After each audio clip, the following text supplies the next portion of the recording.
All right, we will get started here. And I know we've got a large, we had a lot of folks register for today's session, which is tremendous. It's clearly a subject people have some passion for. So please keep using that chat function throughout our conversation. We'll do our best to throw there. We've got a few questions we'll throw to the audience as well, but feel free to use that chat function throughout the conversation with questions, comments, and also any feedback on the Super Bowl for Matt is also there too.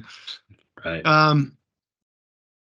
Doing the slow start here as we see a few more folks join, but I'm guessing that'll continue. My name is Christian Nielson. I am part of the leadership team here at DecisionWise, and someone who's been a consultant here for a lot of years as well, and excited to dive into this subject. I'm joined by Matt Wride, who is DecisionWise president and also has a lot of passion for this topic. So we're excited to jump into this and get our conversation going. And again, please feel free to leverage that chat. We'll keep an eye on it throughout the conversation.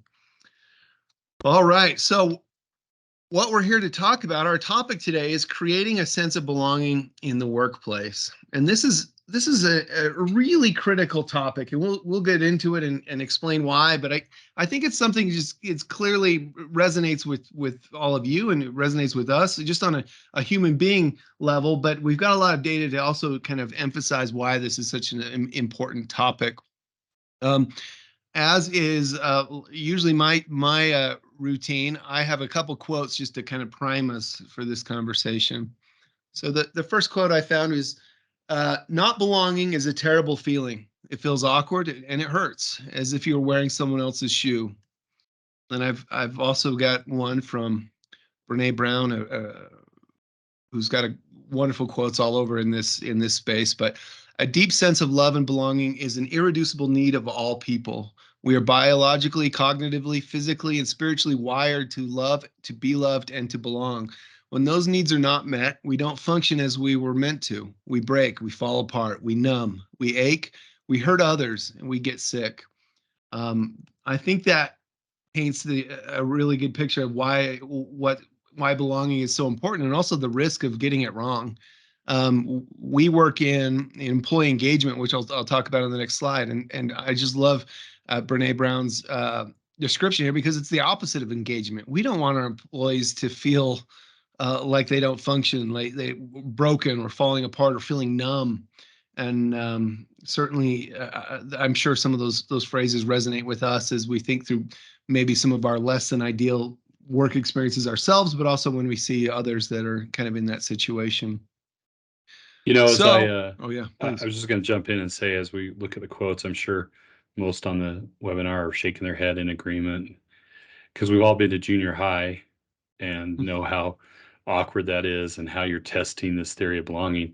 Shame on us for not getting it right in the workplace, right? Because we all know and have experienced these feelings, and yet we sort of still make the same mistakes. So, well, this is an interesting topic too, and I'm just looking through some of the language that she used here around, in the professional setting, we're not always talking about loved or being loved or even belonging until more recently. I think that's become a front page conversation point. But these, there's the softer side, this human side of this that we all relate to.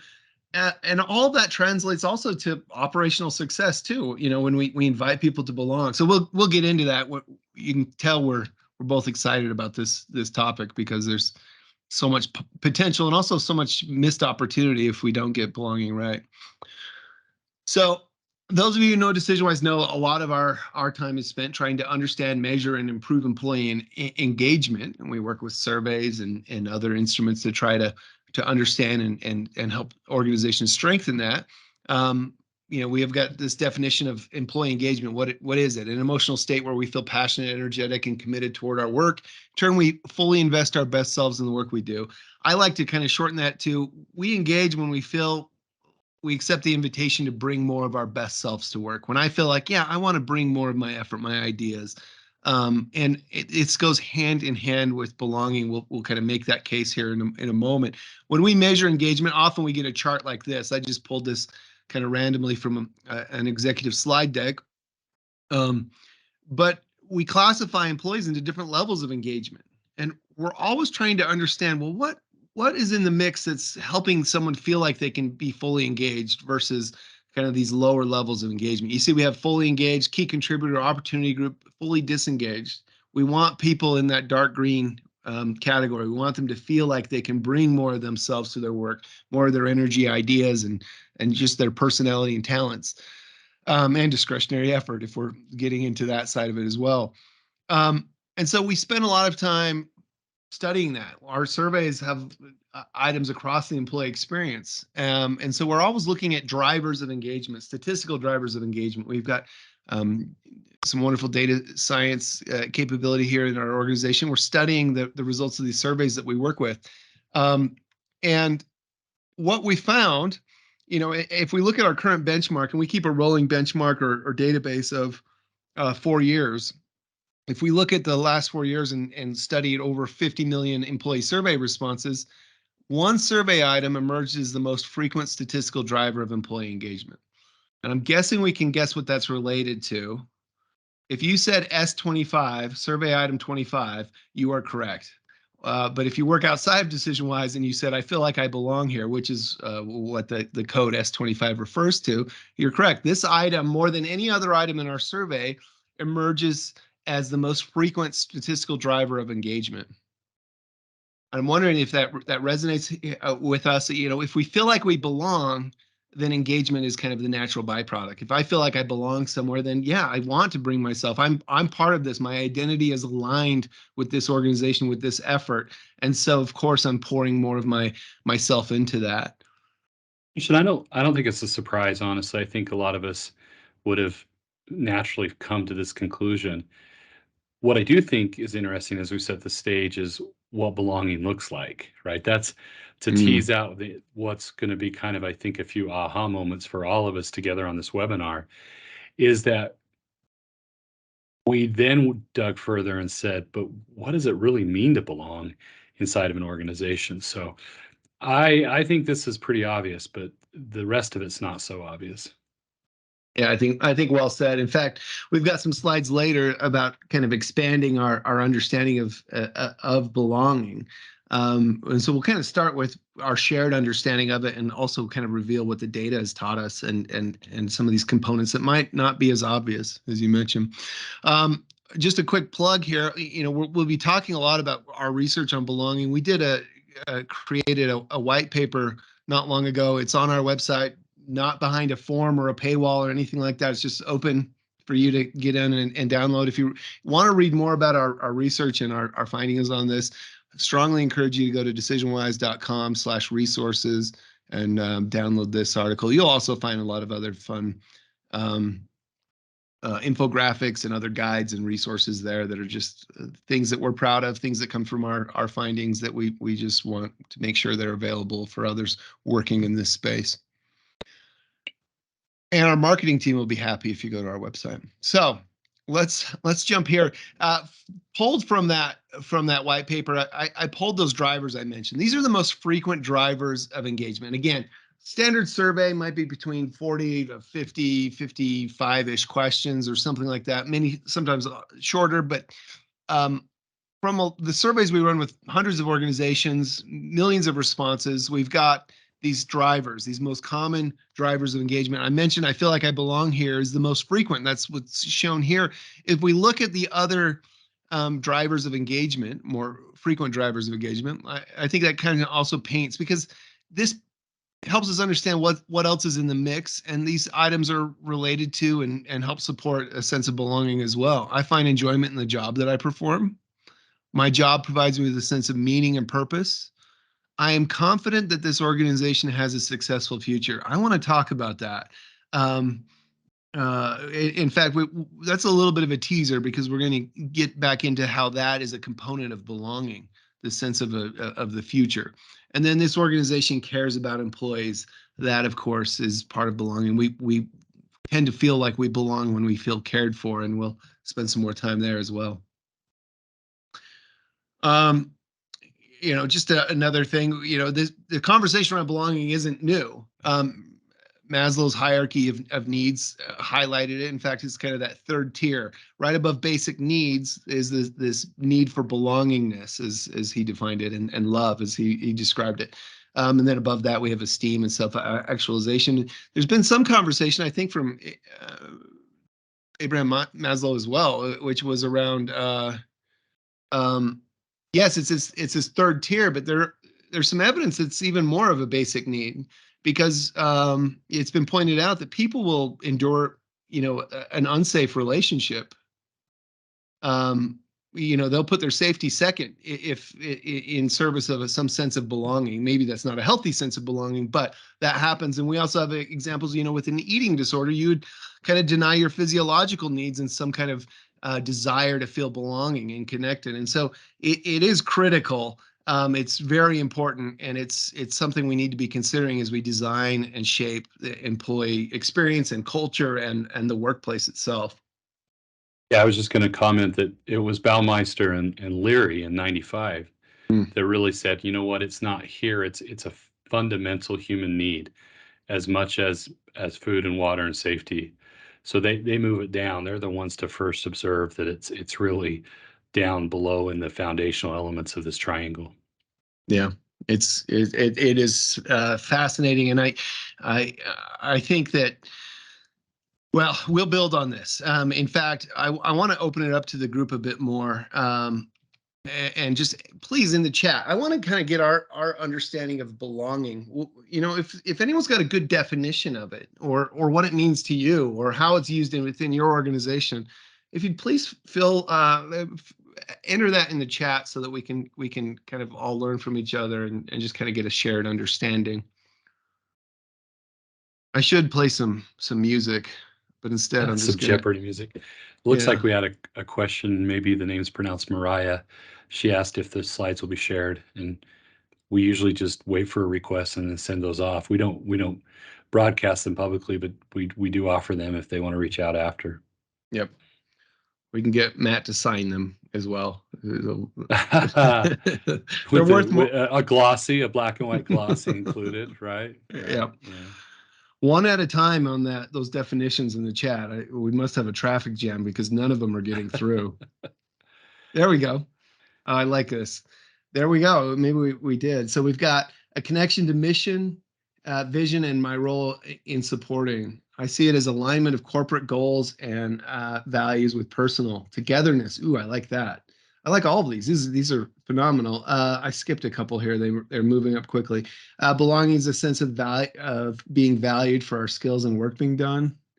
Um, to whom shall we address the request for slide? Just kidding. We'll get the slides out if we've got those requests. And I also failed to mention, as I do every webinar, that this session does qualify for SHRM and HRCI credits, and so you'll get an email regarding those qualifications, or those the code to get those credits. And if you're interested in the slides, you can simply reply to that, and our team will make sure you get these. Connection to common groups of peers and individuals from similar backgrounds, a sense of being part of something larger than oneself. Ooh, I like that, because that also brings in that sense of meaning as well, and is also going to be a key part of our presentation today. But I think the secondary thought that your ideas and suggestions matter. We know that I can speak up without fear of negative consequences is an important driver as well when we Yeah. include that statement. So Yes. Yes. Ooh, I'm loving all these responses. yeah, Feeling this part of a last one's team, really good. being heard. Which one are you referring to, Matt? Ooh, boy, Diversity is having a seat at the table, inclusion is having a voice, and belonging is having a voice. That voice be heard, right? Taking oh, belonging to this. It's not just there are channels, but that eventually what we say matters to people. And I agree with that. Goes that's a beyond just opportunities, but to actual connectedness. I love These are that. amazing. I'm so glad we Yeah. asked this chat. Yeah, I feel like I should get HRCI credit for just reading these comments. This is phenomenal, and Oh, responsibility for others. That's a good one. That's Kendra, you know, taking it to the servant leadership concept. yeah, I love this. Yeah, I'm getting lost in some of these because they're really well articulated. I want to take these, learn from these, and also build on them a bit with some of the data here. For Matt and I think we're in an interesting position, like many of you are, where we get to kind of go through this conversation around belonging from a few different angles. One, I've been an employee for many years now, and I know at different organizations, and I know when I felt like I was valued and felt like I was heard, and when I felt like I was in the out group as well. So I have that self as instrument experience. I also have that in terms of being a leader of an organization and trying to shape that from that lens. But then I also have the value of being able to see it through the lens of thousands upon thousands of survey results, and also being able to work with our data team and understand where these connections are. And so that's where a lot of our conversation is going to have, is where we take the data and add to kind of our shared understanding. But this is phenomenal. Here's some definitions I pulled off. And by the way, this is a little bit of a different approach that we took with on this one. Matt hasn't seen our slides. He's a deep expert on belonging, and he's going to have a lot to say and add to the conversation. But I kept some of this from him. So if any of the jokes fall flat, that's all on me. But some definitions. Belonging is a feeling of security and support when there's a sense of acceptance, inclusion, and identity for a member of a certain group. The feeling of being accepted and approved by a group or society as a whole. Belongingness is the human emotional need to being an accepted member of a group, whether it is family, friends, coworkers, a religion, or something else. I like that something else. That's a pretty big catch-all they put there at the end. I mean, I would put all your definitions up against any of these. I mean, I think the group here articulated it as good or better than what we see here. I have another definition, and I'm going to hide who said this initially. Please, if you can guess, and this is for Matt too, if you can guess who said this, I'd be really curious. It's a little bit longer, so bear with me. A sense of belonging refers to the feeling of being accepted and valued by a group or community, as a feeling you fit in with people around you, that you share common values, goals, or experiences, and that you are a valued member of that group. It can be a powerful and positive emotion that contributes to an individual's self-esteem, happiness, and overall well-being. A sense of belonging can come from various sources, such as family, friends, work colleagues, a shared interest or hobby, or even an online community, or even a webinar with DecisionWise. It is an important aspect of human nature and is often associated with feelings of connectedness and social support. Oh, I like that. So that's a good question. Is it just a feeling? Interesting. Adam Grant is a good guess. Matt, do you have a guess of who said this? I don't. I really don't. This might get me kicked off of webinars in the future, just because I thought it would be really entertaining to explore what is a core human. That you nailed it, Nicole. It was Chat GPT. I asked a robot about one of our basic human needs.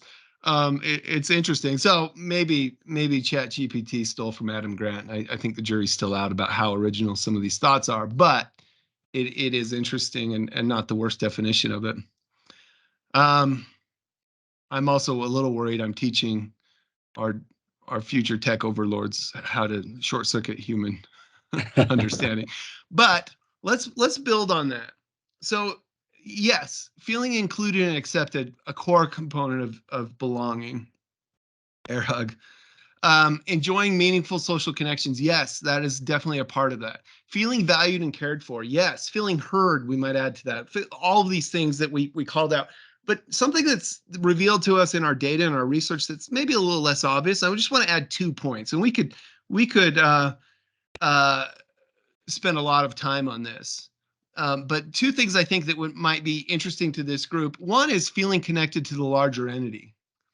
I don't hear that mentioned in a lot of definitions. Sometimes we touch on it a bit, but it's not just being connected.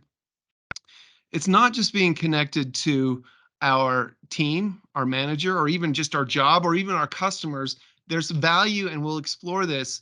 There's value in being connected to the larger whole. The participants mentioned that in there when they were defining it. They said it was alignment with the organization's values and their own personal values. But you're right. We don't see this connectedness to the larger entity. Yeah. And sometimes, we talk about, oh, I love my coworkers, and I do love my coworkers, but there's a deeper level of connection when I have a connection to, I believe in what we're doing and I'm a part of that. Like as an organization, I might work in consulting, or I might work in our marketing team, or whatever team it is. But if I can connect the dots and feel like I'm part of the whole and the larger purpose of the organization, then we see deeper sense of connection and meaning and belonging, than we do otherwise. There's kind of some surface level things, but there's this deeper sense of belonging that leads to all those good things we look at with engagement and reduced turnover and all those things, when people feel like they belong not only at a team local level but at the global organizational level. And I just then, want to oh yeah, jump in too, because there's going to be a little bit of this question. Well, how is this related to diversity? And the issue is we naturally connect to people that we're exposed to. And you and I talked about a study we came across where when individuals are part of larger community groups and they're not isolated, the issue of diversity kind of goes away because they just start belonging. yeah. Whatever the category, whatever the color, the whatever it is that defines some sort of group, it sort of breaks down. And so isolationism is a real problem. If you only listen to the echo chambers of the people who think like you or vote like you or whatever. So um, it's important to connect to the larger entity. And part of that is making sure we have exposure to all groups. True belonging cannot exist without exposure across the spectrum. Well, I love that you pointing that out. You think about silos, and a lot of times we think of the limiting aspect of silos within an organization being communication or some kind of operational collaboration limitation, but it's beyond that. We see an us versus them, even within the same department between teams, Yeah. and that's not deep belonging. It's some kind of team loyalty, but it's kind of a short term mindset, and it has some real limitations in terms of what's possible for the employee experience. Yeah. Really great. Kind of the other point I want to add here on this, kind of expanding our understanding, is so we want to feel connected to the larger entity, and kind of connected to that, and kind of as a result of that, we want to feel a perceived positive shared future. And what I mean by that is, when the Titanic hit the iceberg, nobody was really thinking, "Oh, I belong here." So if an organization isn't succeeding, if it's going out of business, or if it's involved in some things that are, ethically questionable, people don't necessarily want to belong with that. They don't want to connect themselves and align their future with that future. But if an organization's succeeding, or if they believe in the mission, it connects to them personally. Those great definitions where they talked about tying into the values and vision of the organization. That's one part of it, and the other part is there a path for someone to succeed? The organization might be a rocket ship to success, but is there a path for me to be part of that? Are there channels for me? Are there channels for me to explore my potential and advance in ways that are meaningful to me? And so there's perceiving a positive shared future as part of belonging. And yes, there's some good comments here around equity. Yes, DEI will address that as well. That is the minimum requirement. We absolutely have to meet those needs, and I want to talk a little bit about that. If we don't have an environment that is perceived as diverse, equitable, and inclusive, then we're going to have a real hard time building any kind of meaningful belonging, at least across a broad population, in a way that leads to a positive outcome. So we'll definitely address that as well, and welcome comments as we get it further in there. All right, another group question here. My expectations are high after that last one. So we talked about what belonging is, and Matt and I have some recommendations and things we've seen work really well in building belonging. But I want to ask the group, what have you done to build, or what have you seen work, or are you currently trying to build belonging in your organization?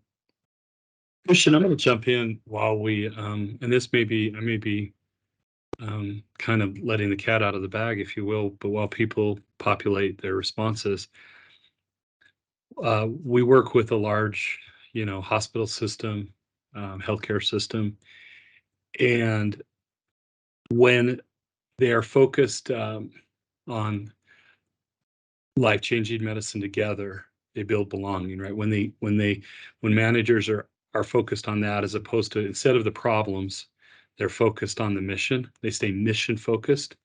That's a good way. And I recall your former employee, how everyone at Intermountain Healthcare was designated a caregiver, regardless of whether they were in IT or food Hmm. preparation. They were designated as a caregiver. And that built a sense of belonging, because then everybody realized the primary mission of this organization are healthy lives. I love that. And Andrew's comment, because is kind of around that same example you shared, being intentional about tying inputs to successful, meaningful outputs or results. It seems like such a small thing, but to do that, to paint a picture of, especially the further we are removed from the end customer, to Matt's example, if I work in IT for a health system, I don't necessarily think I'm saving babies' lives, but if someone helps connect the dots, here's how the work you're doing is benefiting our patients. Then that changes meaning and also changes that sense of belonging. I'm part of this. Let's look at some of these others. Boy, they're coming in quicker than I can read them. Someone Yes. mentioned psychological safety, and I don't want to gloss over that managers have a duty, and I'll use that phrase, duty, to create psychological safety within a team. You can't belong if you're constantly worried, and you can't be erratic. You can't be all over the place. You need to have reliable, consistent ways of managing your team. So people, it's interesting that if consistency is more important than even if the rules are unfair. If the rules are unfair but applied consistently, that's that's proven to be a more acceptable place for humans than when the rules are just erratic. Yeah, I love that. I love that. And these are really powerful examples. We are a disabled vet organization. We've tried to ensure hiring vets is a primary initiative and drive culture to connection and camaraderie so the company provides a familiar feel to people in the organization.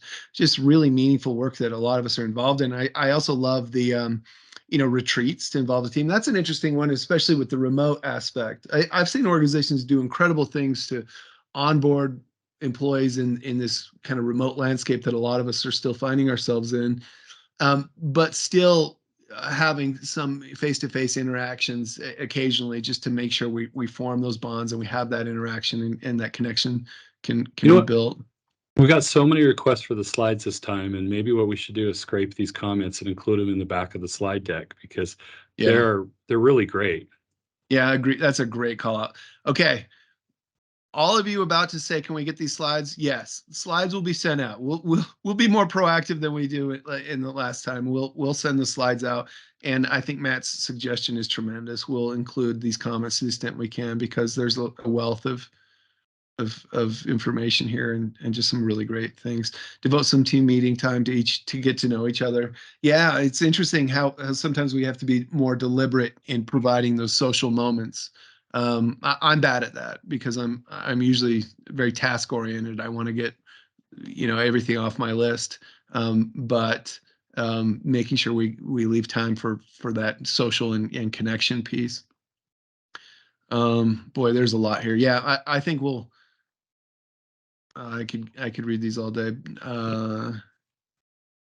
And again, that's the power of belonging, right? We're creating a sense of belonging with all these team members. We're like, oh wow, you're really smart. Oh wow, you're really smart. It's kind of a fun little It is. It exercise. is. And that's also, part of the benefit of the work we get to do, Matt, is one, we've got some deep expertise in house here, but a lot of that's been acquired because we work with so many organizations that we get to see what is working, and we Yeah, get for to sure. leap from company to company and learn. And we get to do that here together. So apologies if I don't read all of these. We'll include them in the list. I want to add a few, and we kind of went a different angle on some of these, but I want to just kind of focus for the remaining of our time on three things that we want to call out for us to consider for improving ways to build belonging. I want to talk about demonstrating commitment. This is something that has proven to be very important. and we'll speak about that. And that's a lot of our DEIB conversation as well. Valuing the employee voice. This is near and dear to our hearts. A lot of you in your definitions added some kind of aspect of feeling heard there, and that is so important.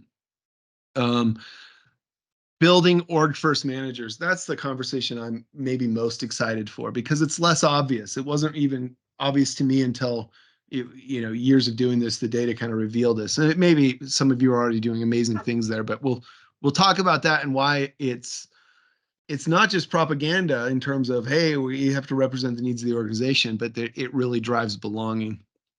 So commitment, demonstrating commitment. This is an interesting one. We've always included aspects of DEI in our survey work and the work we do with organizations. But as you can imagine, in the last few years, this has really come to the forefront. And it's wonderful. Organizations and industries that historically weren't even having these conversations suddenly came to us saying, we need to measure this. We need a baseline. We need to know how we're doing and where we go from here. And employees are looking for that. It's an expectation that employee population is growing in priority for our employees. They want to know what we're doing, how do we value this. And so what I have up here is two of the survey items, and we have a number in these different categories, but related to DEI. This organization demonstrates a commitment to developing and retaining a diverse workforce. Employees here are treated equally, regardless of race, ethnicity, age, gender, disability, religious beliefs, and sexual orientation. I want to jump in because our questions measure either inputs that the organization does. Are you observing organizational behaviors that presumably lead to belonging? And then there are questions that measure, do I see and experience the output? And the second question to me is a more powerful question, because we're asking, do you feel it? Are you experiencing it? Not, do we, this company has we'll see questions all the time. This organization has a commitment, right? But that's less clear, and people aren't as great at evaluating others as they are to say, but this is what I experience. So questions that talk about how are you experiencing belonging tend to be more, I think, more useful than exclusively measuring the inputs. You got to do both, but I'm just pointing out the value of measuring the output as well as the input. Yeah, that's a really good point. And as I mentioned, we've got a number of different items, but even so we have what we would have explicit and implicit measures of DEI. We measure things that call out some aspect of diversity or in the item itself, but we also cut all of our survey data by demographic data, all while making sure we protect confidentiality and things like that. But we want to know if, a question around tools and resources. Is there a population in our employee base that feels differently about this? Are we giving someone a different experience because of some underlying demographic category, intentionally or otherwise? We want to know that. And so we're measuring that from many different angles. But the point I want to make here is our employees need to know that we're making this a priority and have some kind of strategy or process that's part of the conversation going forward. And sometimes for a lot of organizations, I see that, hey, this hasn't even been part of the conversation. And so we just need to start. And sometimes it's asking some of those questions and just showing some of the commitment to get the ball rolling. One of my favorite techniques, and we stop short of saying we are a company that consults on DEI explicitly. We have our metrics, we have our instrumentation, which is really wonderful for this. But in terms of going deep on this, I will save that for folks that specialize in it. But I want to just make sure that what I've seen work well is when an organization shows they're working on it and that it matters to them, employees give them a little more grace in terms of, okay, I understand we're not perfect, but it means a lot to me that we're working on it. One of my favorite things, and I just grabbed a smattering of these from the internet, are maturity models, to be able to say, where are we now and where do we want to go and what are the mile markers along the way? Use some objective measure to try to help understand what's going on.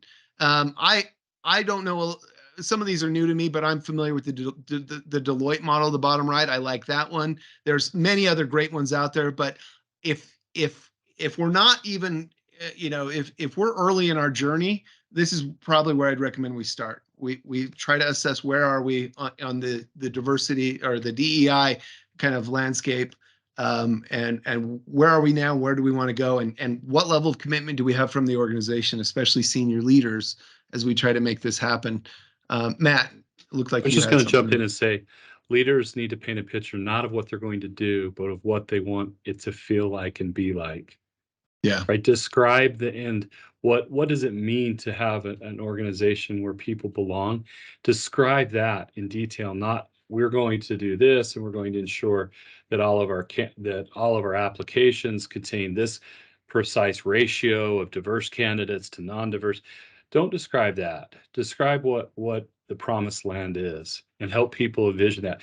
I love this quote that if you want, and it's from Saint Exupéry. He wrote the book The Little Prince. If you want men to build boats, don't divide them up and give them wood and give them assignments. Teach them to yearn for the vast endless sea, and they'll build boats, right? And Yeah. that's what we have to do with diversity, equity, and belonging.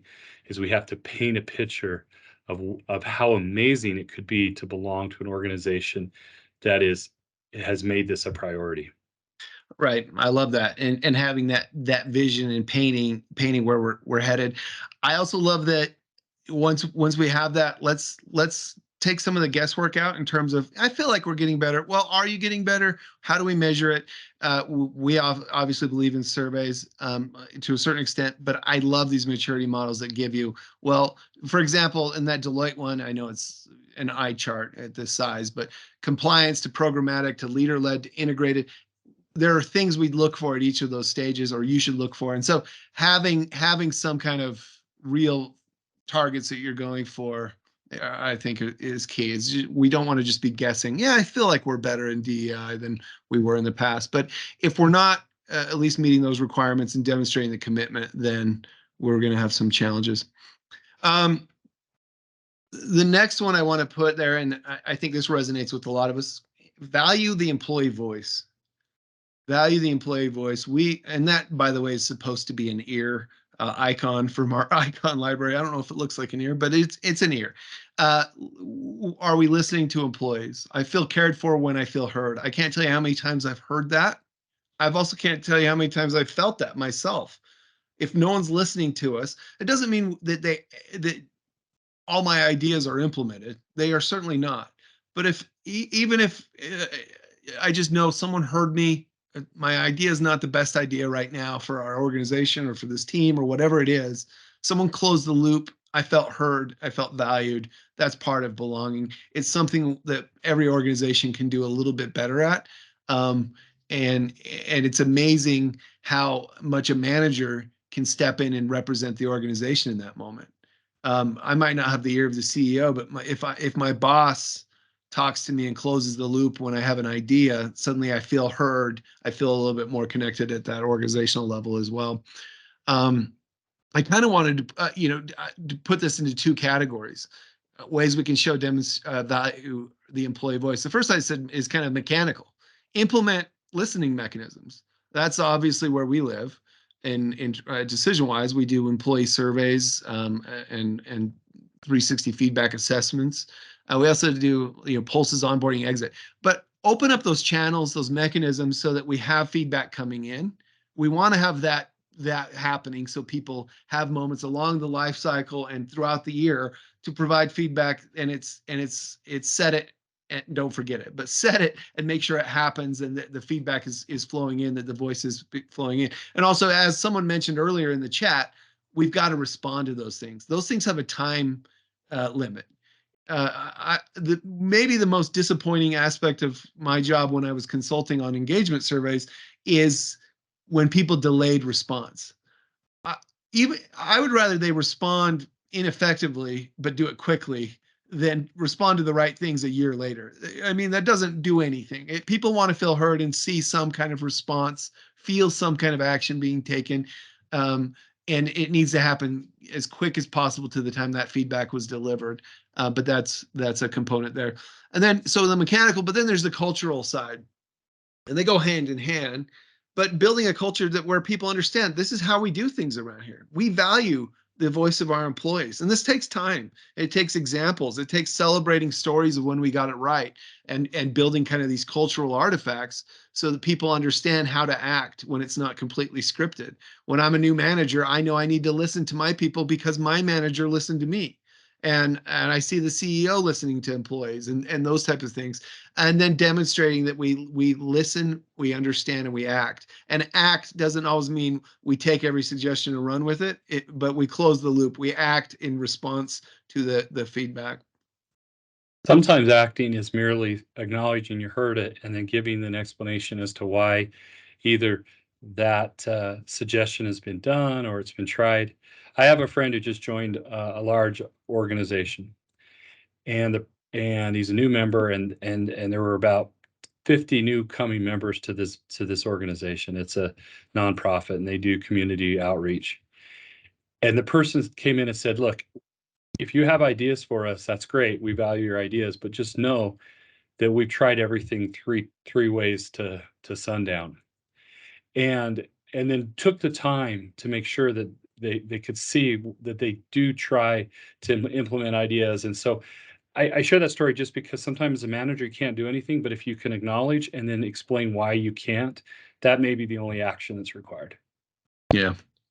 I love that. I love that. And that can be a meaningful thing, just to have that moment where someone closes the loop with us. It's powerful. I like Ashley's comment around 30, 60 day Mhm. check-ins in 6 months. That's great. And I love that approach. And I love the idea of a stay interview. Um, we're trying to build belonging, and the more we can check in and see, are people feeling connected? Are they seeing a future for themselves here? Those touch points can be really meaningful, and feel we can feel cared for in those instances. Okay, let me jump to the next one. I mentioned earlier this is the conversation I'm maybe most excited about here. One, because I got to use more of our icons. Uh, build org first managers. Building org first managers. I want to talk about the difference in a manager. I've got three kind of archetypes here that hopefully this resonates at least with what you've seen. Maybe we don't want to see many of these, but the me first manager. Occasionally we bump into one of these animals where they're going to seek their own agenda at all costs, even above their team. They're looking for compensation, promotion, recognition, status. They might be just setting up their next opportunity. And it doesn't mean we don't want people that are driven and are looking after their own growth. But if that's all they care about, and if it's at the expense of the team, at the expense of the organization, it's not great. Now, these people don't usually do a great job of hiding. We usually kind of can see them for what they are fairly soon, in terms of, they leave a trail of destruction behind them. But they do exist, and sometimes they can be very hard workers, but they're working in service of their own good, and we don't want to confuse hard work with virtuous intent. So there's such a thing as a me first manager.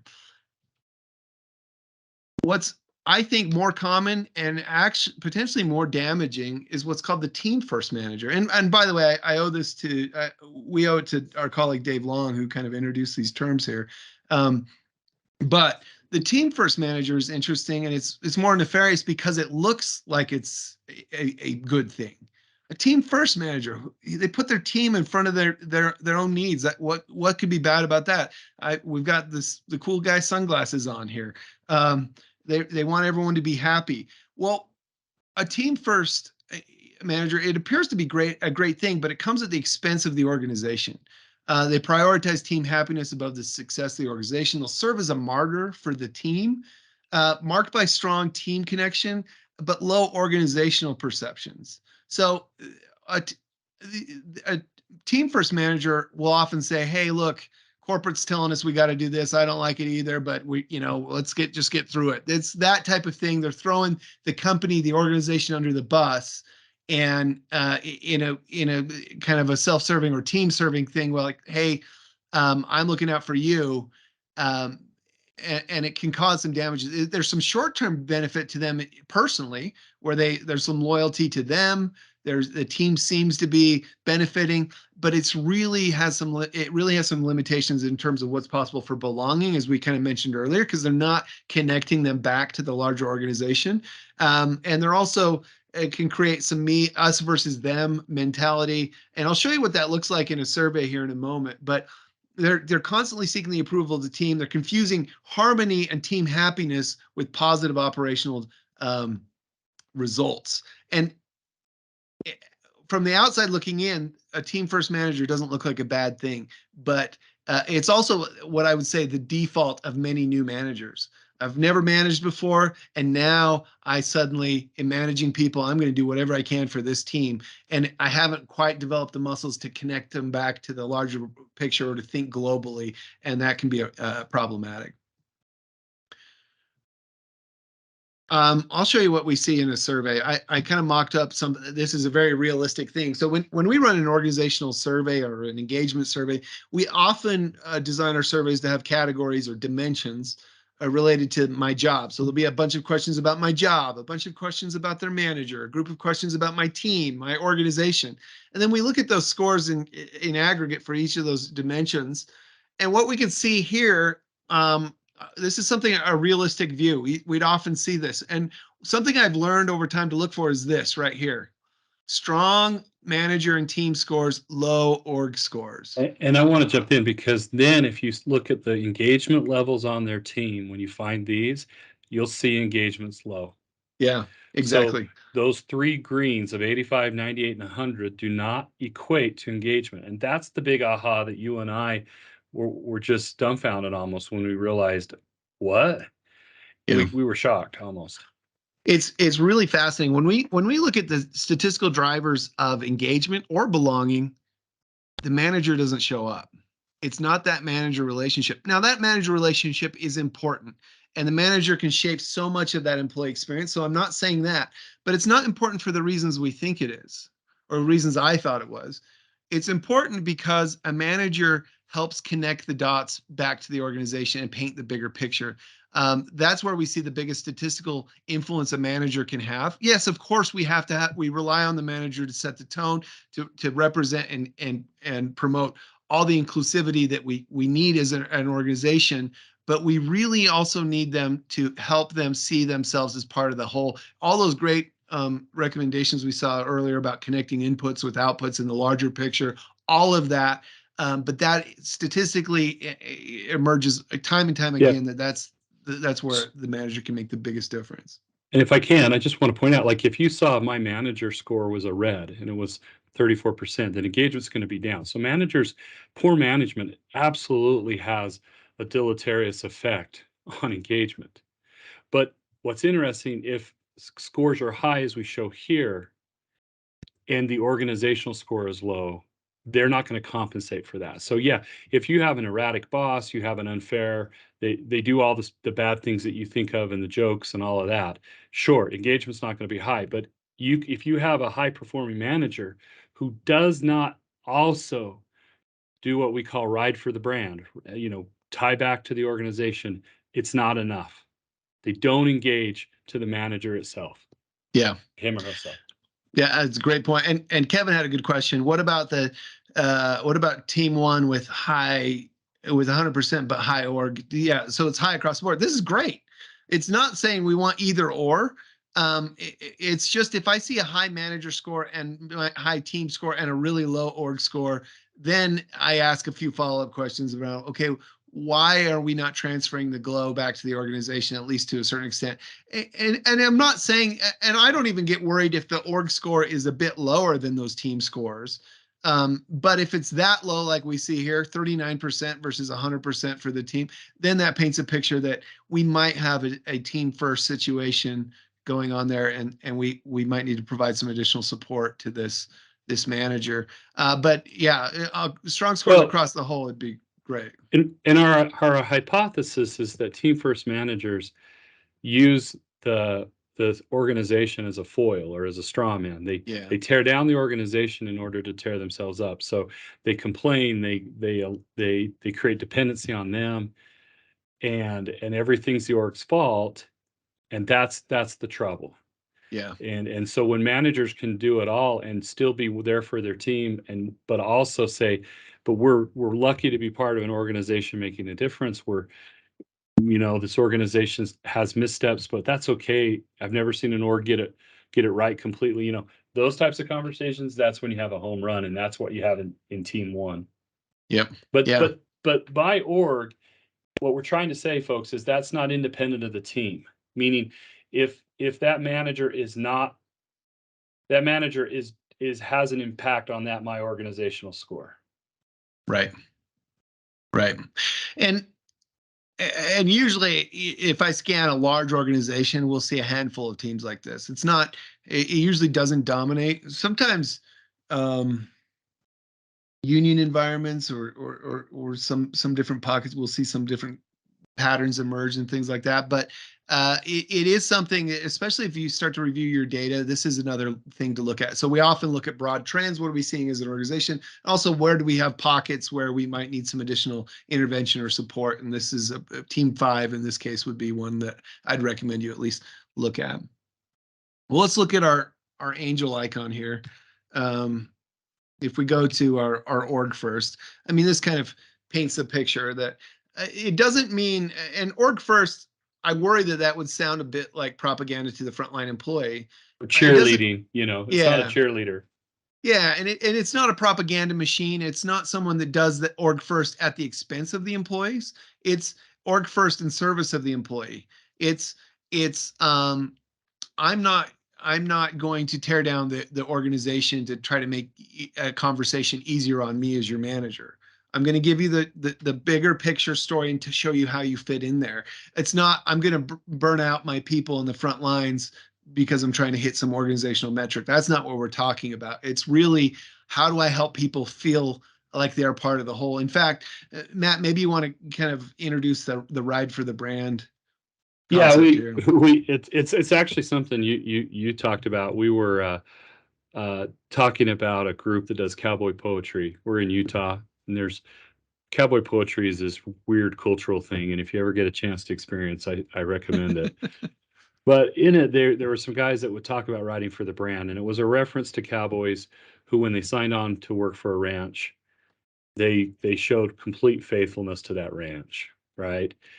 And that's what we mean by ride for the brand. We're not, again, you're not a marketing leader. You're not supposed to, we're not talking about a Pollyanna view.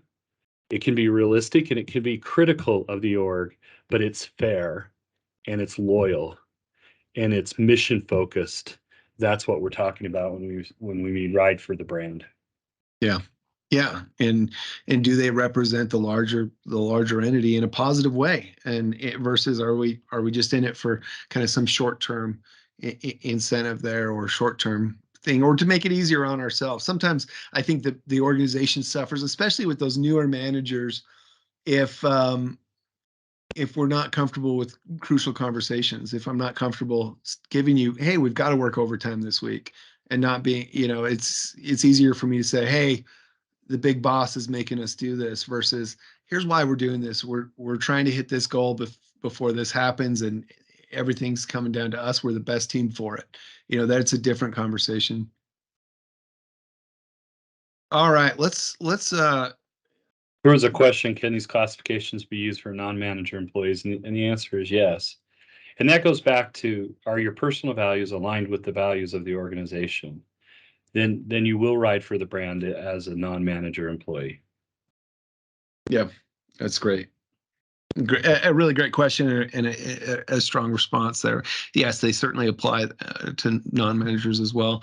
I just have another quote kind of to bookend the conversation here. We could chat about this and certainly DEI for a long time. There's so much here, and it's so important to the experience of employees, and so much is possible if we get belonging right.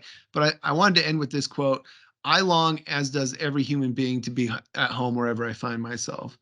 Um, I think that paints a nice picture in terms of we want people to feel comfortable here, but we also want them to feel like they have a place, that they are welcome, and not only welcome, but they're part of something, something meaningful, something that values them, something that depends on them.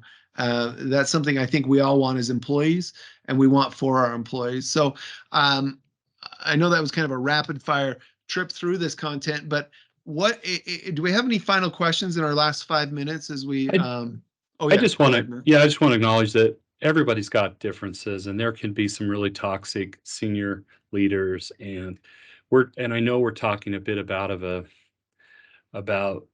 we're imagining best case scenarios, and we get it that people struggle. I think at the end, what we're saying is when we act, that this whole notion of being positive and bringing positive energy, it matters, and it's one of the ingredients that builds belonging. Yeah. And but I do want to acknowledge that there are struggles out there, and we're not trying to minimize that. And organizations need to get better, but we could be part of helping them get better by being empathetic and by giving people the benefit of the doubt and by writing for the brand. So. Yeah, I love that. I love that. Thank you, Matt. Yeah, if we've got questions, we do have a few minutes here. I'm gonna flash this here too, and just if we have other questions down the road, feel free to email us at info@DecisionWise. Again, we'll send out the HRCI and the SHRM credit codes as well as slides once our team has a moment to try to add some of these wonderful comments into the slide deck. Again, if you've got questions about employee surveys, or it should also have 360 feedback here, which is where we spend a lot of our time there. But um, Well, uh, and that's a big miss on our part. Those are questions we want to start adding belonging questions to your 360s. If you're not helping leaders know whether people feel like they belong, so we're in the process of working on that as a core competency. yeah, Does my leader build belonging, and are they doing it? And do they value diversity? Do they value equity, as somebody mentioned, which is not the same thing as equality, and we agree. Those are things that are really great topics and timely for modern 360s. yeah. Really, really great point. And in that 360 space, we talked about the mechanisms, but also, or the mechanical, but also the cultural. That's a really great way to kind of address both. Culturally, we want our managers to know part of your job, part of the leadership competency we have for you as a leader in this organization or manager in this organization is to build and foster belonging. And there's some skill sets that we care about and we're measuring related to that. All right. Well, want to thank everyone for attending this, and please feel free to reach out if you've got additional questions or about this content or any of our products and services. We love doing these sessions. I hope you can feel that we're really passionate about this as well as you are. So thank you. Bye, everybody.